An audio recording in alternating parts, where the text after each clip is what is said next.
ದೇವರು ನಮ್ಮ ಜೀವಿತದಲ್ಲಿ ಹೇಗೆ ಮುಗಿಸುತ್ತಾನೆ? How will he finish? ಈ ದಿನ ನಿನಗೆ ಸಾಲವಿರಬಹುದು, ಬಾಧೆ ಇರಬಹುದು, ವೇದನೆ ಇರಬಹುದು, ಆದರೂ ಆಲಯದಲ್ಲಿ ಇದೆಯಲ್ಲ, ಇದು ವಿಶ್ವಾಸಿಗಳಿಗೆ, ವಿಶ್ವಾಸವನ್ನು ಗಟ್ಟಿಯಾಗಿ ಹಿಡಿದುಕೊಳ್ಳುವವರಿಗೆ. ನಿಮಗೆ ಎಷ್ಟು ಕಷ್ಟಗಳಿದ್ರು, ಬಾಧೆಗಳಿದ್ರು, ನೀನು ಬಂದಿದ್ಯಲ್ಲ. ಈ ವರ್ಷ ಏನು ಮಾಡಿದ್ದಾನೆ ದೇವರು? ಏನು ಮಾಡಲಿಲ್ಲ. ಸಾಲ ಆಗಿಬಿಟ್ಟಿದೆ, ಹೊಸದಾಗಿ ಶುಗರ್ ಅಂತ ನನಗೆ ಬಂದಿದೆ, ಹೊಸದಾಗಿ ರೋಗ ಬಂದಿದೆ, ಎಲ್ಲ ಬೆಳೆದು ಬಿಟ್ಟಿದೆ, ಎಲ್ಲ ಬಾಧೆಗಳು ಜಾಸ್ತಿ ಆಗಿದೆ, ನನ್ನ ಗಂಡ ಬಿಟ್ಬಿಟ್ಟಿದ್ದಾನೆ, ಇದು ಅದು ಅನ್ಕೊಂಡು ಆದ್ರೂ ಕೂಡ ನೀನಿಲ್ಲಿ ಬಂದಿದ್ಯಲ್ಲ. ಅದಕ್ಕಾಗಿ ದೇವರು ಹೇಗೆ ಮುಗಿಸುತ್ತಾನೋ ನಿಮಗೆ ತೋರಿಸುತ್ತೇನೆ. ಇದು ನೋಡೋಣ. ಯಾಕೋಬು 5:11, ಜೇಮ್ಸ್ 5:11. ಈಗ ತಾಳಿಕೊಳ್ಳುವವರನ್ನು ಧನ್ಯರೆಂದು ನಾವು ಎಣಿಸುತ್ತೇವಲ್ಲವೇ? ಸಹಿಸಿದವನು ಧನ್ಯನು ಅಂತ ಹೇಳಿ. ಈರೋಜು ನೀನು ಕಷ್ಟ ಬಂದಿದ್ಯಾ, ಬಾಧೆ ಬಂದಿದ್ಯಾ, ದೇವರೇ ಮಾಡಿದ್ದಾನೆ, ದೇವರಿದ್ರೆ ಯಾಕೆ ಹೀಗಾಗಬೇಕು? ಏನು ಬಂದ್ರು ಸರಿ, ದೇವ್ರು ಮಾಡಿದ್ರು, ಸಾತಾನ್ ಮಾಡಿದ್ರು, ಯಾರು ಮಾಡಿದ್ರು, ಆದ್ರೂ ನೀನು ದೇವರನ್ನು ಬಿಡದೆ ಸಹಿಸ್ಕೊಂಡು ಹಾಗೆ ಇದ್ದೀಯಾ, ನೀನು ಧನ್ಯನು. ಯಾಕೆಂದ್ರೆ ಓದೋಣ, ಸಹಿಸಿದವರು ಧನ್ಯರೆಂದು ಎಣಿಸುತ್ತೇವೆ. ನೀವು ಯೋಬನಲ್ಲಿದ್ದ ತಾಳ್ಮೆಯ ವಿಷಯವಾಗಿ ಕೇಳಿ. ನೋಡಿ, ಎಲ್ಲ ಓದ್ರು ಸರೆ, ಯೋಬು ಶಪಿಸಿ ದೇವರನ್ನು ಬಿಟ್ಟು ಬಿಟ್ಟಿದ್ದಾನ, ಹಾಗೆ ದೇವರನ್ನು ಹಿಡ್ಕೊಂಡಿದ್ದಾನ. ನನ್ನ ಹಂತದಲ್ಲಿ ಮತ್ತೆ ನಾನು ದೇವರನ್ನು ನೋಡುತ್ತೇನೆ, ನನ್ನ ದೇವರು ಒಳ್ಳೆಯವನು, ಕೆಟ್ಟದನ್ನು ಕೂಡ ಅನುಭವಿಸ್ತೇನೆ ಅಂತ 2 ತಪ್ಪು ಮಾತುಗಳು ಮಾತಾಡಿದ್ರು ವಿಶ್ವಾಸವನ್ನು ಬಿಟ್ಟು ಬಿಟ್ಟನಾ? ಬಿಡಲಿಲ್ಲ. ಹೆಂಡತಿ ಏನಂದಳು? ಬೈಯಿ ಶಪಿಸು, ನೀನು ಕೂಡ ಸತ್ತೋಗಂದಳು. ಇಲ್ಲ, ನನ್ನ ದೇವರು ಸಾಯಿಸಿದ್ರು, ನಾನು ಆತನನ್ನು ತಿರಸ್ಕರಿಸಲ್ಲ ಅಂತಾನೆ. ಆದ್ರೂ ಕೂಡ ನಾನು ಆತ ನಂಬುತ್ತೇನೆ. ಆತನನ್ನು ಸಾಯಿಸಿದರು. ಎಲ್ಲರೂ ಹೇಳಿ ನನಗೆ ಎಷ್ಟು ಕಷ್ಟಗಳು ಬಂದರು, ನಾನು ದೇವರನ್ನು ಬಿಡುವುದಿಲ್ಲ. ಯಾಕೆಂದರೆ ಆತನ ಹಂತವು ದೊಡ್ಡದಾಗಿರುತ್ತೆ. ಓದಿ. ನೀವು ಯೋಬನಲ್ಲಿದ್ದ ತಾಳ್ಮೆ ವಿಷಯ ಕೇಳಿದ್ದೀರಲ್ಲ. ಕರ್ತನು ಬಹಳ ಕರುಣೆಯುಳ್ಳವನು, ದಯವುಳ್ಳವನು ಆಗಿದ್ದಾನೆಂದು ತಿಳಿದಿದ್ದರಷ್ಟೇ. ನಿಲ್ಲಿ. ಏನಾಯಿತು? ಯೋಬು ಅಂತವು ಏನಾಯಿತು? ಎಷ್ಟರಷ್ಟು ದೇವರು ಕೊಟ್ಟನು? ವಿಶ್ವಾಸವನ್ನು ಗಟ್ಟಿಯಾಗಿ ಹಿಡಿದುಕೊಳ್ಳುವವರು ದೇವರ ಅಧಿಕ ಕೃಪೆಯನ್ನು ಅಧಿಕವಾಗಿ ಹೆಚ್ಚಿಸುವುದನ್ನು ನೋಡುತ್ತಾರೆ. ನೋಡಿದ್ರ, ದೇವರ ಅಂತವು ಮಹಿಮೆ ಉಳ್ಳದಾಗಿರುತ್ತೆ. ಪಕ್ಕದವ್ರು ಹೇಳಿ, ಸ್ವಲ್ಪ ಕಾಲವೇ ನಿನ್ನ ಸಮಸ್ಯೆ. ಕೆಲವರು ಅಂತಾರೆ, ನನ್ನ ಜೀವಿತ ಕಾಲವೆಲ್ಲ ಇಷ್ಟೇ, ನನ್ನ ಜೀವಿತವೆಲ್ಲ ಇಷ್ಟೇ, ಇವನ್ನ ಮಾಡ್ಕೊಂಡು ಹೀಗಾಗ್ಬಿಟ್ಟಿದ್ದೆ ನನಗೆ. ಪಕ್ಕದವ್ರು ಹೇಳಿ, ನಿನ್ನ ಸ್ವಂತ ಪ್ರವಾದನೆ ನಿಲ್ಲಿಸು ಅಂತ ಹೇಳಿ. ಪಕ್ಕದವ್ರು ಹೇಳಿ, ಸ್ಟಾಪ್ ಯುವರ್ ಪ್ರೊಫೆಸಿ ಅಂತ ಹೇಳಿ. ಹೌದು, ಅದು ತಪ್ಪುಳ್ಳಂತ ಪ್ರವಾದನೆ. ನಿನ್ನನ್ನು ಕೂತು ನೀನು ತಪ್ಪಾಗಿ ಮಾತಾಡ್ತಿದ್ದಿ. ದೇವರು ಏನನ್ನುತ್ತಿದ್ದಾನೆ ಗೊತ್ತಾ? ಯೇಸುವಿನ ಮೂಲಕ ನಿಮ್ಮನ್ನು ತನ್ನ ನಿತ್ಯ ಪ್ರಭಾವಕ್ಕೆ ಕರೆದ ಕೃಪಾಪೂರ್ಣ. ಅದಕ್ಕೆ ನಿನಗೆ ದೇವರ ಕೃಪೆ ಸ್ವಲ್ಪವೇ ಗೊತ್ತು. ಹೆಚ್ಚಾಗಿ ತಿಳಿದ್ರೆ ಏನನ್ನುತ್ತೆ ಗೊತ್ತಾ? ಈ ಮರಣಕರವಾದ ರೋಗವು ಇದು ನನಗೆ ಸ್ವಲ್ಪ ಕಾಲವೇ.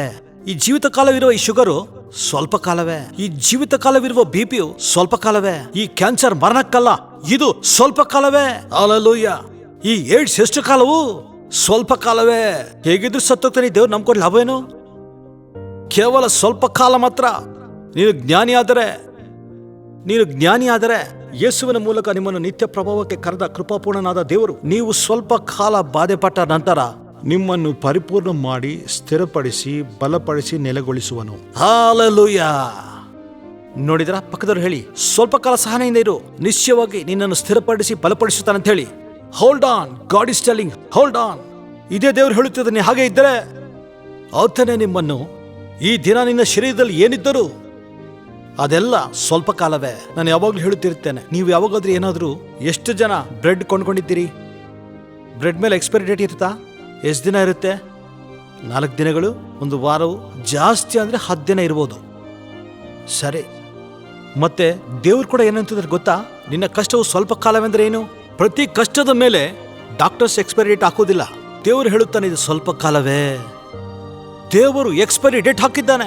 ನೀನು ದೇವರನ್ನು ತಿಳಿದೇ ಹೋದ್ರೆ ಅದನ್ನು ಪರ್ಮನೆಂಟ್ ಪ್ರಾಬ್ಲಮ್ ಆಗಿ ನೀನು ನೋಡುತ್ತಿ. ನಿನಗೆ ದೇವರು ತಿಳಿದೇ ಹೋದ್ರೆ ಎಕ್ಸ್ಪೈರಿ ಡೇಟ್ ಕಾಣಿಸುವುದಿಲ್ಲ, ಜೀವಿತ ಕಾಲವಿರುತ್ತೆ ಅನ್ಕೊಳ್ತಿ. ನಿನಗೆ ದೇವ್ರು ಗೊತ್ತಾದ್ರೆ ನಿನ್ನ ಪ್ರತಿ ದರಿದ್ರವು, ವ್ಯಾಧಿ, ರೋಗವು ಅದರ ಮೇಲೆ ಯಾವ ಡೇಟ್ ಇದೆ? ಅದೆಷ್ಟು ಕಾಲವು? ಆನಂತರ ನಿಮ್ಮನ್ನು ಪರಿಪೂರ್ಣರಾಗಿ ಮಾಡಿ ಸ್ವಸ್ಥಪಡಿಸಿ ಆಶೀರ್ವದಿಸಿ, ನಿನ್ನ ಗಂಡನನ್ನು ಬದಲಾಯಿಸಿ, ನಿನ್ನ ಹೆಂಡತಿಯನ್ನು ಬದಲಾಯಿಸಿ, ಮಕ್ಕಳನ್ನು ಬದಲಾಯಿಸಿ, ನಿನ್ನ ಸಾಲಗಳನ್ನು ತೆಗೆದುಹಾಕಿ, ರೋಗವನ್ನು ತೆಗೆದುಬಿಟ್ಟು ನಿನ್ನನ್ನು ಸ್ಥಿರಪಡಿಸಿ ಬಲಪಡಿಸಿ ಸಾಕ್ಷಿಯಾಗಿ ನಿಲ್ಲಿಸುತ್ತಾನೆ. ಹಲ್ಲೆಲೂಯಾ. ಗಟ್ಟಿಯಾಗಿ ಹಿಡಿದುಕೊಂಡಿದ್ದಾರೆ. The end of the Lord. ಎಲ್ಲರೂ ಹೇಳಿ, ದೇವರ ಅಂಥವು ಘನವಾಗಿರುತ್ತೆ. ಹೌದು, ಆತನ ಹಾಗೆ ನಿನ್ನ ಬಿಡುವುದಿಲ್ಲ. ನಿನಗೇನಾದ್ರೂ ಇರಲಿ, ಎಷ್ಟು ಕಾಲ ಬಂದರೂ ಇರಲಿ, ಈ ದಿನದಿಂದ ನಿನ್ನ 10, 20, 30 ವರ್ಷದ ರೋಗವು ಈ ವರ್ಷ ಅಂತವಾಗುತ್ತೆ. ಅದು ಈ ದಿನದಿಂದ ಪ್ರಾರಂಭವಾಗುತ್ತೆ. ಹಲ್ಲೆಲೂಯಾ. ಟುಡೇ ಎಷ್ಟು ಜನ ನಿಮ್ಮ ಶುಗರ್ ನಿಂತು ಹೋಗ್ಬೇಕಂತ ಕೋರಿಕೊಳ್ತೀರಿ? ನಿಮ್ಮ ಬ್ಲಡ್ ಪ್ರೆಷರ್, ಪಿತ್ತರಿಂದ ಬಂದ ಶಾಪು, ಎಷ್ಟು ಜನ ನಿಮ್ಮ ದರಿದ್ರ ಹೋಗ್ಬೇಕು ಅನ್ಕೊಳ್ತೀರಿ? ಈ ದಿನ ಪ್ರಾರ್ಥನೆ ಮಾಡುತ್ತೇನೆ. I am going to pray today. It will stop. ನೀವು ದೇವರನ್ನು ಕೇಳಿ ಪ್ರಾರ್ಥಿಸಿದಾಗ ಇದು ಜೀವಿತವನ್ನು ಬದಲಾಯಿಸುವ ಪ್ರಸಂಗ. ಕೀರ್ತನೆ 30ನೇ ಕೀರ್ತನೆ 5ನೇ ವಾಕ್ಯ. ಆತನ ಕೋಪವು ಕ್ಷಣ ಮಾತ್ರ, ಆತನ ಕಟಾಕ್ಷವು ಜೀವವೇ. ರಾತ್ರಿಯಲ್ಲಿ ದುಃಖವು ತಂಗಬಹುದಾದರೂ ಆತನಿಗೆ ಕೋಪ ಬಂದ್ರೆ ಏನು ಮಾಡ್ತಾನೆ? ಬೇಲಿ ತೆಗೆದು ಬಿಡುತ್ತಾನೆ. ಬೇಲಿ ತೆಗೆದ್ರೆ ಸೈತಾನ್ ಬರ್ತಾನೆ. ಅವನು ಬಂದು ರೋಗ ಬಾಧೆ ಎಲ್ಲ ಇಟ್ಟು ಹೋಗುತ್ತಾನೆ. ಆನಂತರ ಆತನ ಏನು ಮಾಡುತ್ತಾನೆ? ಸಾಕು ಈತ ನನ್ನ ಮಗು, ಬಹಳ ಕಾಲ ಸ್ವಸ್ಥತೆ ಇರಬೇಕಾ, 1 ನಿಮಿಷ ಮಾತ್ರ ಬಾಧೆ ಇರಬೇಕಂತ ಹೇಳುತ್ತಾನಂತೆ. ಹಲ್ಲೆಲೂಯ. ಇಷ್ಟೊಳಗೆ ನಿನ್ಗೆ ಅದು ತಿಳಿದೆ, ನೀನು ನನ್ನ ಜೀವಿತ ಇಷ್ಟೇ ಅಂತೀನಿ, ಜೀವಿತ ಕಾಲ ಇಷ್ಟೇ, ಇದು ಹೋಗೋದಿಲ್ಲ ಅಂತ ಪರ್ಮನೆಂಟ್ ಫಿಕ್ಸ್ ಆಗ್ಬಿಡುತ್ತಿ. ದೇವ್ರು ಹೇಳ್ತಾನೆ, ನೀನು ಫಿಕ್ಸ್ ಆಗ್ಬಿಟ್ಮೇಲೆ ನಾನು ಏನ್ ಮಾಡ್ಬೇಕಮ್ಮ? ಒಂದ್ಸಾರಿ ದೇವ್ರು ಏನು ಹೇಳಿದ್ರೆ ಗೊತ್ತಾ? I can handle anything. ನಾನು ಯಾವುದನ್ನಾದ್ರೂ ಹ್ಯಾಂಡಲ್ ಮಾಡಬಲ್ಲೆ. ಒಂದು ಹ್ಯಾಂಡಲ್ ಮಾಡಲು ಸಾಧ್ಯ ಇಲ್ಲ. ಏನು ಗೊತ್ತಾ? ಗರ್ವ ಅಂದ್ರೇನು? ನನಗಿಂತ ಜಾಸ್ತಿ, ನನಗಿಂತ ಸಾತಾನ್ ಏನಂದ್ರು? ನಾನು ಆತನಿಗಿಂತ ಜಾಸ್ತಿ ಹೆಚ್ಚಿಸ್ಕೊಡೋದು. ಅದಕ್ಕಾಗಿ ಅವನನ್ನು ಕೆಳಗೆ ಬೀಳಿಸಿದ್ರು. ಏನನ್ನಾದ್ರೂ ನಾನು ಮಾಡಬಲ್ಲೆ. ಆದ್ರೆ ನೀನು ನನಗಿಂತ ದೊಡ್ಡವನೇನು ಫಿಕ್ಸ್ ಆಗ್ಬಿಟ್ರೆ ಅದೊಂದು ಹ್ಯಾಂಡಲ್ ಮಾಡಲಾಗಲ್ಲ. ದೇವರು ಗರ್ವವನ್ನು ಹ್ಯಾಂಡಲ್ ಮಾಡಲು ಸಾಧ್ಯವಿಲ್ಲ. ಆತನ ಅದನ್ನು ಕೆಳಗೆ ಹಾಕಬೇಕು. ಏನನ್ನಾದ್ರೂ ಹ್ಯಾಂಡಲ್ ಮಾಡುತ್ತಾನೆ, ಆತನ ಗರ್ವವನ್ನು ಹ್ಯಾಂಡಲ್ ಮಾಡಲಾಗಲ್ಲ. ಅದೇ ಸಮಸ್ಯೆ. ಆತನ ಕೋಪವು ಕ್ಷಣ ಮಾತ್ರ, ಆತನ ಕಟಾಕ್ಷವು ಜೀವವೇ. ಓದಿ, ರಾತ್ರಿಯಲ್ಲಿ ದುಃಖವು ತಂಗಬಹುದಾದರೂ ಬೆಳಗ್ಗೆ ಆನಂದವು ಬರುವುದು. ನಿನಗೆ ಮರಣಕರವಾದ ಯಾವ ಬಾಧೆ ಇದ್ರೂ ಅದು ಕ್ಷಣ ಮಾತ್ರವೇ. ಆತನ ಕಟಾಕ್ಷವು ನಿನ್ನ ಜಯಿಸುತ್ತೆ. ಯೋಬನಿಗೆ ಅದು ಗೊತ್ತು. ನನ್ನನ್ನು ಎಷ್ಟು ಶಿಕ್ಷಿಸಿದ್ರು, ಏನು ಮಾಡಿದ್ರು, ನನ್ನ ಕೊಬ್ಬಾದ್ರು, ನನಗೆಷ್ಟು ನಡೆದ್ರು, ಆತನ ಕೋಪ ಎಷ್ಟು ಕಾಲವಿರುತ್ತೆ? ಆನಂತರ 2 ಬಂದಿದೆ. ಒಂದ್ಸರಿ ಯೋಬನ ಕುರಿತು ನಿಮ್ಗೆ ಹೇಳಿದ್ದೇನೆ. ಕತ್ತಲೆ ಸಮಯ ಯಾರಿಗಾದ್ರೂ ಗೊತ್ತಾ? ಇದು ಪ್ರಕಾಶವುಳ್ಳ ಭವಿಷ್ಯತ್ತು. ನಿಮ್ಗೆ ಗೊತ್ತಾ ಯಾವ ಜಾಸ್ತಿಯೋ? ಕತ್ತಲೆ ಸಮಯ ಅದು ಕ್ಷಣ ಮಾತ್ರವೇ. ಪ್ರಕಾಶವುಳ್ಳ ಭವಿಷ್ಯತ್ತು ಆಯುಷ್ಕಾಲವೆಲ್ಲೂ ಅಂತ ಹೇಳಿ ನೋಡಿ. ಸಿ ದಟ್ ವರ್ಸ್, ಆ ವಾಕ್ಯ ನೋಡಿ.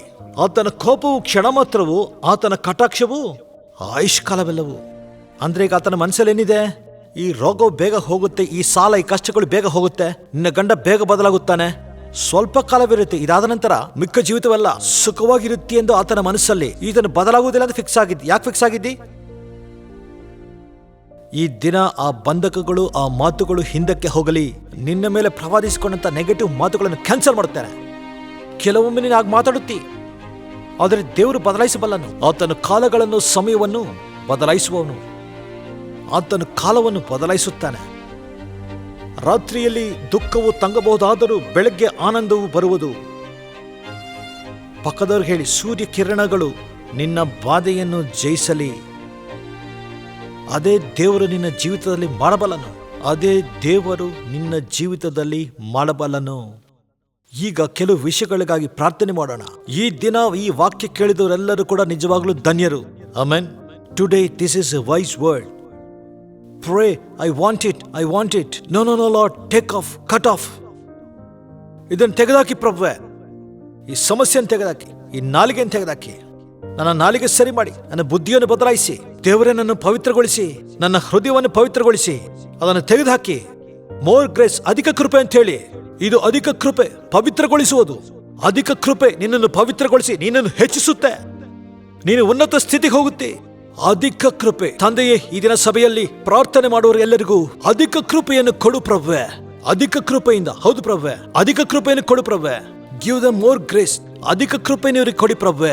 ಯಾರಾದ್ರೂ ಅವರನ್ನು ತಗ್ಗಿಸಿಕೊಳ್ಳುತ್ತಿದ್ದಾರೋ, ಈ ದಿನ ಅವರನ್ನು ತಗ್ಗಿಸಿಕೊಂಡು ಪ್ರಾರ್ಥನೆ ಮಾಡುತ್ತಿದ್ದಾರೆ ತಂದೆಯೇ. ನೋಡಿ ಪ್ರಭು, ಈ ಪಾತ್ರೆಗಳನ್ನೆಲ್ಲ, ಈ ದಿನ ವಾಕ್ಯ ಕೇಳಿದ ಪಾತ್ರೆಗಳನ್ನೆಲ್ಲ ನೀನು ಶುದ್ಧಿ ಮಾಡುತ್ತಿದ್ದಿ. ಅವ್ರನ್ನು ಪವಿತ್ರಗೊಳಿಸುತ್ತಿದ್ದಿ, ಅವ್ರನ್ನು ಶುದ್ಧ ಮಾಡುತ್ತಿದ್ದಿ, ಅವ್ರನ್ನು ತೊಳೆಯುತ್ತಿದ್ದಿ. ಇವರು ಗರ್ಭದಿಂದ ಇರುವರಲ್ಲ, ಹೌದು ಪ್ರಭುವೆ, ಈಗ ಅವರು ತೊಳೆದುಕೊಳ್ಳುತ್ತಿದ್ದಾರೆ, ಶುದ್ಧಿ ಮಾಡಿಕೊಳ್ಳುತ್ತಿದ್ದಾರೆ. ಪ್ರಭುವೆ, ನನ್ನನ್ನು ಪವಿತ್ರಗೊಳಿಸು.